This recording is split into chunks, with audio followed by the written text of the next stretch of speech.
been.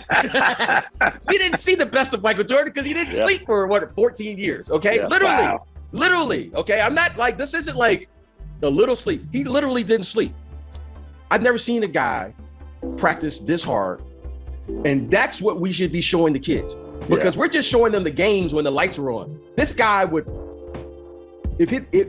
I've never seen someone this competitive and it's always on. This defect or addiction per se can bring about spectacular results on the battlefield or the act of gladiator performance, but such competitive drive has a dark side.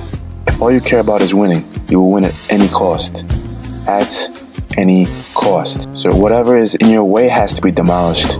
If you're fighting to get to the top, it doesn't matter who is a casualty of war. The burning in your belly doesn't have an off switch. A person who will do what it takes to get to the very top might not care about your feelings. They might not be a team player. They might be selfish. They might have a contempt for those who do not have their eyes on the ultimate prize. Whoever is in the way of success must be put through the meat grinder. The book The Jordan Rules documents the casualty of war of Michael's wrath. Bulls forward Brad Sellers was caught in the meat grinder of Jordan's relentlessness and didn't make it out alive. Quote from the Jordan book, The Jordan Rules. That kind of respect is hard to earn from Jordan, who can be as cold and demanding as the landlord on the last day of the month. Just ask Brad Sellers, whom Jordan regularly derided for his soft play and eventually helped evict from the team. In 1987, the Bulls drafted Sellers, a 7-footer from Ohio State, who was projected as a small forward. But Jordan believed that Dawkins would be the choice. He had Dawkins through pickup games with them in North Carolina before the draft. So when the Bulls skipped Dawkins for Sellers, Jordan felt both betrayed and embarrassed. He felt the team made him look like a fool, and he took it out on Sellers and Colts, a quiet kid from New Mexico, and later Sellers likewise, sensitive and uncertain about how to respond to the superstar. Jordan's famous tongue became a whip for these plow horse players as he saw them. Sellers would eventually break under the constant strain of Jordan's attacks, the constant derision during practice, and the physical attacks when Jordan had him in his sights coming down court in practice, and Sellers' game would plummet to such depths that he would be out of the NBA by the 1990-91 season. That's just one example of how a player or individual could come too close to the sun of the competitive fire that is Michael Jordan's relentlessness. Too close to the competitive meat grinder. Although rejoicing in the aftermath of success of the championships, former teammates lament on dark mental space it took to survive in such a competitive environment. Teammate Luke Longley reflects on what it was like and what it took mentally to be around that type of competitiveness. My mindset was to go, try to get back and win. So you have to be prepared. You got to be ready to play. When Michael comes back, it's amped up tenfold, just the intensity and the awareness of what's coming. So I think it took some time for Luke to adapt and adjust. Michael in the air, dumped underneath, Longley goes up, missed it. Luke and other players, they felt like that they were walking on eggshells. He just had all these sharp edges, like some sort of a ninja star. You would assume that everybody had the same mentality as I had.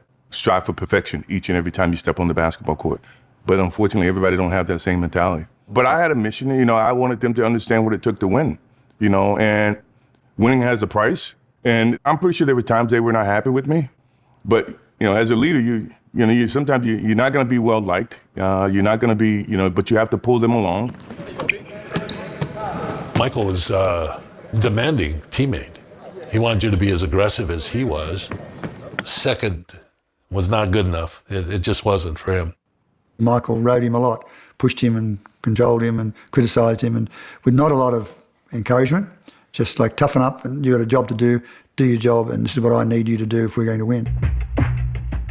There was times where Mike would get pissed off at Luke, and Luke feels deeply, and that disappointment, of letting down a teammate, it affected him. I'm deeply thankful to MJ for showing me how to be a better basketballer, for compensating for my weaknesses with his brilliance. You don't have to love a bloke to be on his team, to care about him, to play basketball together. I didn't love MJ. I thought MJ was difficult and unnecessarily harsh on his teammates and probably on himself. And I think, I just didn't enjoy being around him that much. You had to be a warrior, you had to be tough, you had to be strong. And that's very difficult once you retire, because now you're not a warrior. I'll end up learning how to be competitive and being prepared to hit that guy to get what I want. There's no doubt that it changed me. It would change anyone. I think the hardest thing for Luke was building that armour that he needed to survive in that world. And then that armour, as you come out, what do you do with that? There's a competitive drive that we have to somehow figure out how to channel it a different way when we leave the game. In basketball, the way to get better is to look critically at where you fail, what you do wrong, what you can do better. And so over the course of 20 years, I got quite good at that. And so you go to bed at night thinking, I'm going to do this better, I'm going to do that better. And if you're not careful, you go to bed at night thinking, I'm no good, or I'm not measuring up, I'm not good enough. But I think it eroded me a lot as a person on the way through. So that when I finished playing, it was really hard to put down that athlete's mind, to stop criticising myself, to stop looking for my own weakness.